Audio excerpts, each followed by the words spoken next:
Shalom, selamat pagi, salam sejahtera untuk kita sekalian. Bapak Ibu jemaat Tuhan, saat ini saya ingin mengajak kita sekalian untuk bersama-sama merenungkan firman Tuhan dari Kisah Para Rasul pasal yang ke-7 ayat yang ke-54 sampai dengan pasal yang ke-8 ayat yang ke-1a dengan judul perikop Stefanus dibunuh, Saulus hadir. Ketika anggota-anggota mahkamah agama itu mendengar semuanya itu, sangat tertusuk hati mereka. Maka mereka menyambutnya dengan gertakan gigi. Tetapi Stefanus yang penuh dengan Roh Kudus menatap ke langit, lalu melihat kemuliaan Allah dan Yesus berdiri di sebelah kanan Allah. Lalu katanya, "Sungguh, aku melihat langit terbuka dan Anak Manusia berdiri di sebelah kanan Allah." Maka berteriak-teriaklah mereka dan sambil menutup telinga serentak menyerbu dia. Mereka menyeret dia keluar kota lalu melemparinya.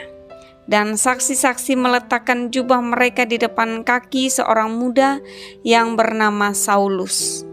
Sedang mereka melemparinya, Stefanus berdoa, katanya, "Ya Tuhan Yesus, terimalah rohku." Sambil berlutut ia berseru dengan suara nyaring, "Tuhan, janganlah tanggungkan dosa ini kepada mereka."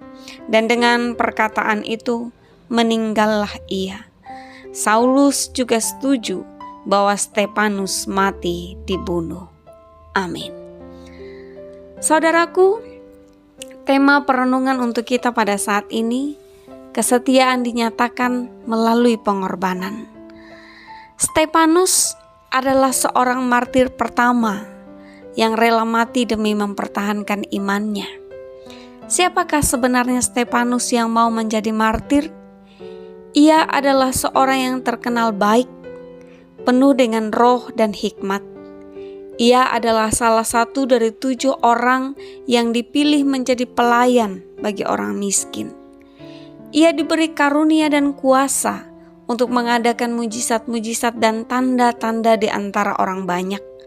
Karena tidak sanggup melawan hikmatnya, para tua-tua dan ahli-ahli Taurat menuduhnya telah menghujat Musa dan Allah, sehingga ia diseret ke pengadilan dan berhadapan dengan saksi-saksi palsu.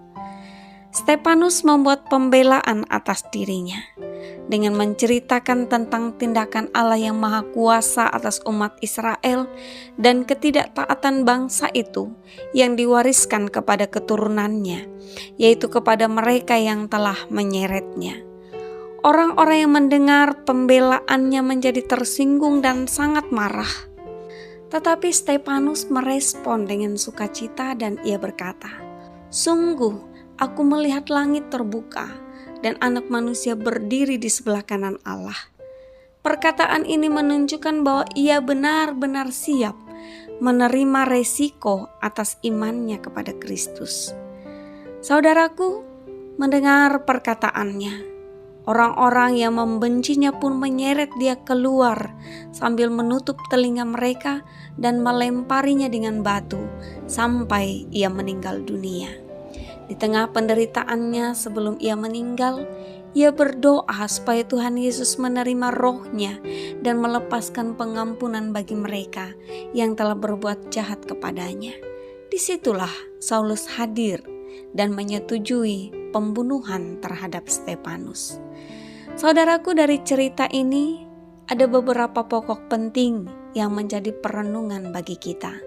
Yang pertama, jika kita sudah mengaku menerima Kristus, biarlah pengakuan kita benar-benar berasal dari kesungguhan hati kita.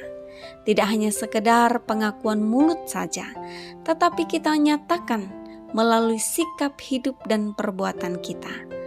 Sehingga kita bersedia menerima segala resiko atas pilihan iman kita. Walaupun tidak sebesar pengorbanan Stefanus, tetapi kita dapat menjadi teladan iman dalam hal-hal yang kecil atau hal-hal yang biasa-biasa saja bagi orang-orang yang ada di sekitar kita.